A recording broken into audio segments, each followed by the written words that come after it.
My children thought they'd put me away for good. At 71, they saw me as fragile, a liability to be managed, not a mother to be loved. They locked me in a gilded cage, believing my spirit was as frail as my body. But they forgot one crucial thing. Even the oldest roses have thorns. The 6 months after David's passing had been a slow, quiet journey. The silence in our house, once a roaring void, had finally softened into a gentle peace. I was 71, but I wasn't fragile.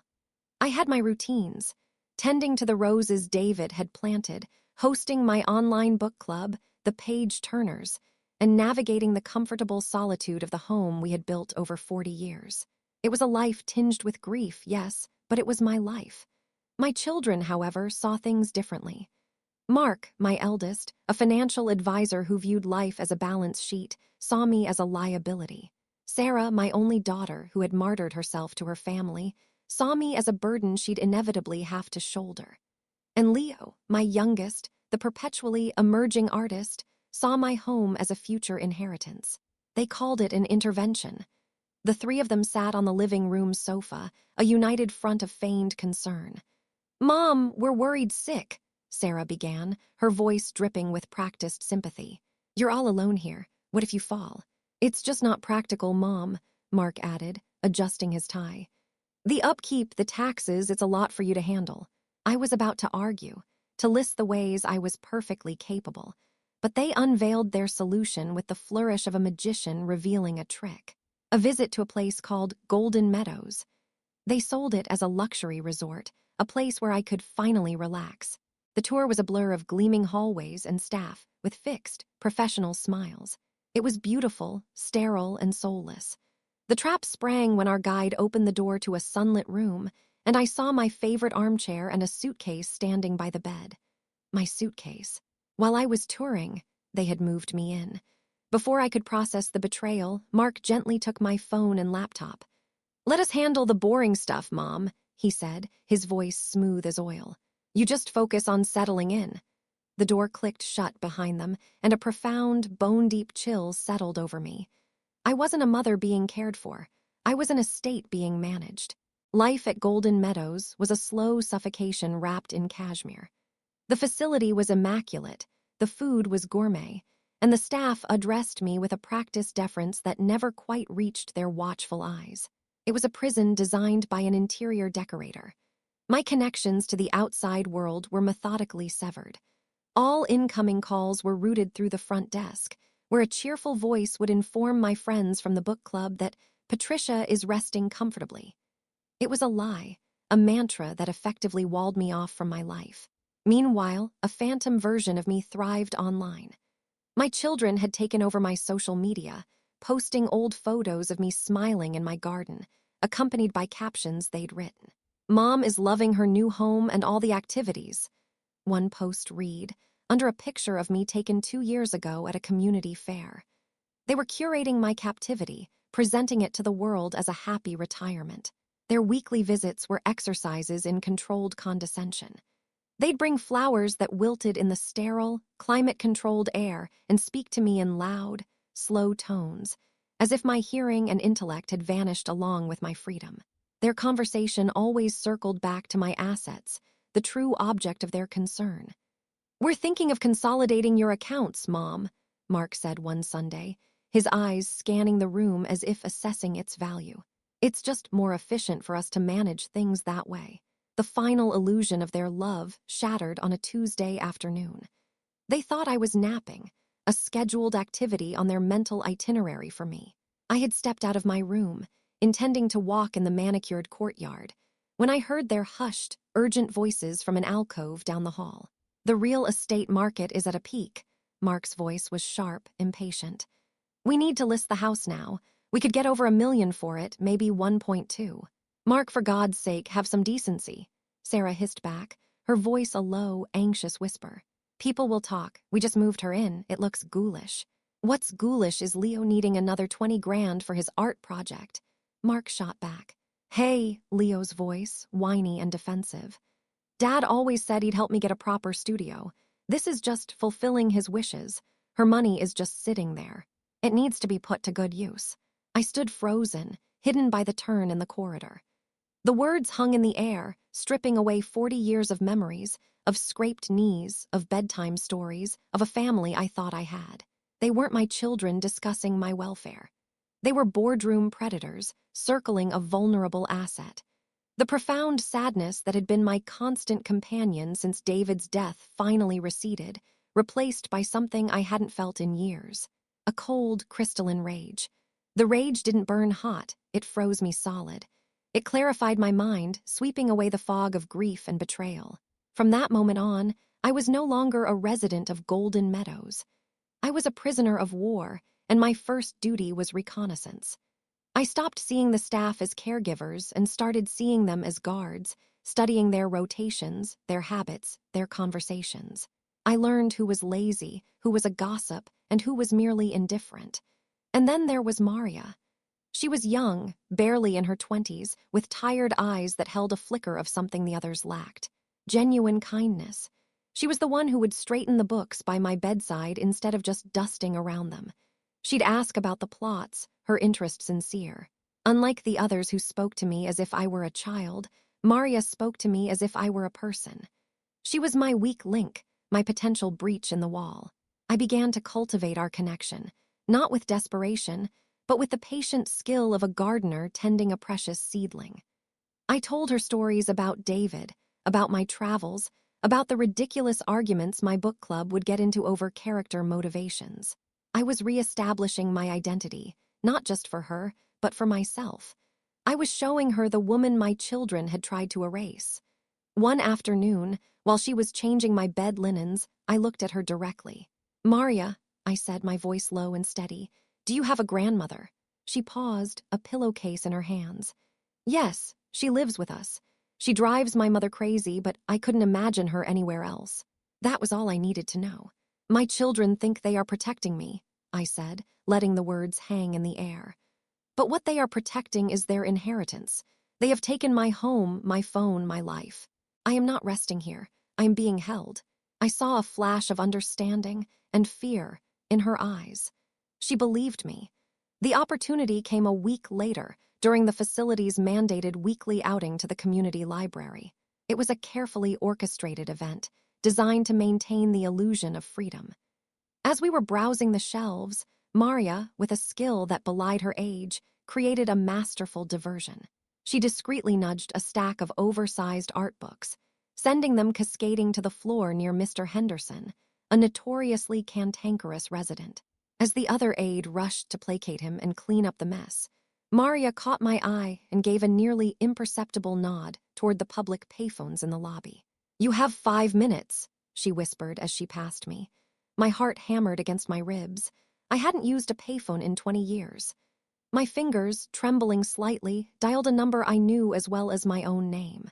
It was a number etched into my memory by decades of friendship, laughter, and shared holidays. A familiar, gravelly voice answered on the third ring. "Vance." "Arthur." I breathed into the receiver, the plastic cool against my cheek. "Arthur, it's Patricia. David's Patricia." There was a moment of stunned silence. "Patsy, my God, where are you? We've all been so worried. Your kids said you were on a cruise." "No cruise, Arthur," I said, my voice gaining strength with every word. "I'm in a place called Golden Meadows. My children put me here. They've taken everything. Arthur, I'm in trouble and I need a lawyer." The fury in Arthur's voice over the phone was a balm to my soul. It was the righteous anger of a true friend, a sound I hadn't realized how desperately I needed to hear. He didn't just offer sympathy, he offered a strategy. "They've underestimated you, Patsy," he'd said, his voice a low growl. "They see a grieving widow. They're about to meet David's wife. We're not just going to get you out. We're going to make them pay for putting you in." His plan was a masterpiece of legal judo, using my children's own momentum against them. He and his team drafted a document, an intricate legal trap disguised as a capitulation. It was called the Family Financial Stewardship Agreement. It sounded official, benevolent, exactly the kind of thing Mark would invent himself. In reality, it was a confession on paper. Buried in the dense legalese were clauses that, by signing, would make them formally acknowledge they were assuming full control of my assets against my initial protests, for the stated purpose of managing and eventually liquidating them. It was a document that no sane person would sign if they knew what it truly meant. Arthur was betting on their arrogance. My role was to play the part of a broken woman. At their next visit, I didn't argue. I didn't plead. I sat in my armchair, looking smaller than I ever had, and sighed. "You're right," I said, the words tasting like ash in my mouth. "I'm tired of fighting. It's too much for me." I watched their faces. Mark's expression was one of smug vindication. Sarah's was a mixture of relief and a flicker of guilt she quickly suppressed. Leo just looked impatient. "I had my lawyer, the one David and I used for the will, draw this up," I said, sliding the neatly printed document onto the table. "It gives you the authority you want. To manage things. Just make it all official so I don't have to think about it anymore." Mark picked it up, his eyes scanning the title in the first paragraph. He saw the words full authority and financial management, and his chest puffed out. He didn't bother reading the fine print. Why would he? This was his victory. "It's about time you saw reason, Mom," he said, pulling a pen from his jacket. He signed his name with a confident flourish. Sarah followed, her signature a little more hesitant. Leo practically snatched the pen, scrawling his name as if he were autographing a masterpiece. They handed it back to me, a signed testament to their greed. I folded the paper calmly, my hands steady. They didn't know that Arthur had already hired a private investigator. They didn't know that the PI had documented Mark's preliminary calls to a high-end real estate agency and Leo's inquiries about accessing a trust fund. They didn't know that this signed document wasn't the beginning of their control, but the final piece of evidence in my case against them. As they left, chattering about market trends and capital gains, I felt a grim satisfaction. The chessboard was set. Their queen had been a pawn all along, and now she was about to take their king. The day of my liberation arrived not with a storm, but with the quiet hum of a well-oiled legal machine. I was sitting by my window, watching a gardener meticulously prune a rose bush that had no scent, when I saw Arthur's Lincoln town car pull into the visitor's lot. He didn't get out alone. Two other figures emerged, a man and a woman, both young, sharp, and carrying leather briefcases that seemed to contain the weight of the law itself. They didn't come to my room. They went straight to the administrative offices. I could only imagine the scene. Arthur, with his towering presence and a voice that could command a courtroom, presenting the facility director with a sheaf of papers. I knew what they were. An emergency protection order and a writ of habeas corpus, signed by a judge that morning, demanding my immediate release. The director, a woman whose professional smile was her primary defense mechanism, would find she had no defense against this. The legal documents would accuse Golden Meadows of, at best, gross negligence, and at worst, complicity in unlawful detainment. 10 minutes later, the director herself appeared at my door, her composure shattered, her face pale. "Patricia," she said, her voice strained, "your guests are here to see you." "I know," I replied calmly. "I'll be right down. I just need to gather my things." I had already packed. A single bag held my books, my clothes, and the framed photo of David I'd kept by my bed. As I walked down the gleaming hallway for the last time, past the staff who now looked at me with a mixture of awe and fear, I felt a profound sense of peace. I was no longer an inmate. I was a woman walking out of her own accord. As Arthur escorted me to his car, the real fireworks were beginning elsewhere. At that exact moment, 3 emails were delivered. In his downtown office, Mark received a notification from his bank. "Urgent. Temporary freeze on account activity pending fraud investigation." It was followed by a PDF from Arthur's firm. Notice of civil lawsuit. Albright v. Albright, Albright, and Albright. At her suburban home, Sarah saw the same subject line and dropped her phone. In his messy studio apartment, Leo's complaint about his landlord was interrupted by a text from a frantic Mark. They descended on Golden Meadows in a storm of panic and indignation. They found my room stripped bare, the empty space a monument to their miscalculation. The armchair was gone. The books were gone. I was gone. Mark, his face a mask of purple fury, whipped out his phone and dialed my number. He was still operating under the assumption that he held any power at all. The phone was answered on the first ring, not by me, but by a crisp, professional voice. "Vance and Associates, this is Mr. Chen speaking." "Who is this? Where is my mother?" Mark barked. "I demand to speak to Patricia Albright immediately." There was a cool pause on the other end. "I'm afraid that won't be possible, Mr. Albright," the lawyer replied, his tone devoid of any emotion. "Mrs. Albright has instructed us to handle all communications. She will not be having any contact with you for the duration of the pending litigation. Please have your attorney contact our office directly." The click of the line disconnecting was the sound of their world breaking. They were no longer the caretakers. They were the defendants. The courtroom was not a stage for drama, but a crucible for truth. When I took the stand, I didn't raise my voice. I spoke my truth simply, without malice, detailing the calculated deception, the slow isolation. The moment I overheard their conversation in the hallway, I was not a victim seeking pity. I was a woman reclaiming her story. Then Arthur took over. He was magnificent. He laid out the narrative brick by brick for the judge, a formidable woman with sharp, intelligent eyes. The centerpiece of his argument was the family financial stewardship agreement, which he presented not as a contract, but as a signed confession of intent. He followed it with the private investigator's report, complete with dated photos of Mark meeting a realtor outside my home. He submitted Maria's sworn affidavit, which detailed the controlled communication and the atmosphere of confinement at Golden Meadows.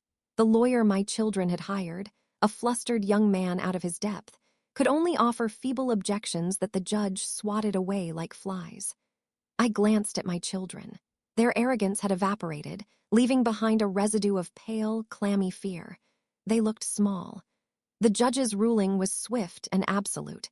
First, my complete and immediate emancipation from their control. Second, the nullification of any and all financial authorities they had presumed, with a full audit of my accounts ordered. Third, she granted my request for a permanent restraining order. And finally, she ordered them to pay a substantial sum in punitive damages for emotional distress and malicious conduct. But the final, unexpected chapter was written not by the court, but by my granddaughter. Chloe, Sarah's quiet, observant daughter, had been horrified by her parents' actions from the start. That evening, she posted the story to Reddit. She was careful with the names, but the details were precise and damning. The title was simple. "My parents and uncle institutionalized my grandma to steal her house. She just sued them and won." The post exploded. It was cross-posted to forums like r/am I the asshole and r/raised bin narcissists. Thousands of strangers from around the world read my story. The comments were a tidal wave of outrage and support. But one phrase from a user with a simple name captured the essence of it all. "They're not just wrong, they're morally bankrupt." The phrase was repeated, upvoted, and became the unofficial verdict. A digital jury had delivered a swifter, more brutal judgment than any court of law. My children hadn't just lost a lawsuit.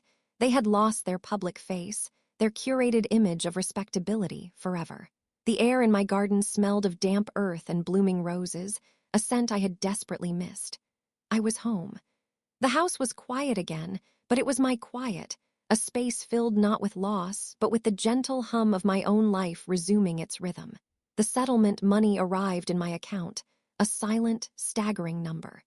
It didn't feel like a victory prize, but like a restitution, a numerical value assigned to my stolen time and dignity. I used a portion of it to establish a small foundation with Arthur's help. The Patricia and David Albright Fund for Elder Justice, dedicated to providing pro bono legal aid for seniors trapped in similar situations. My life blossomed in the space my children had vacated. The page-turners were livelier than ever, our online debates now punctuated by plans for an actual trip. We were arguing passionately about whether our first destination should be Tuscany or the Amalfi Coast. Our weekly video calls with Chloe became a cherished ritual, our conversations filled with books, college classes, and her budding passion for photography. We never spoke of her parents. She was the proof that the goodness in our family line had not been entirely extinguished.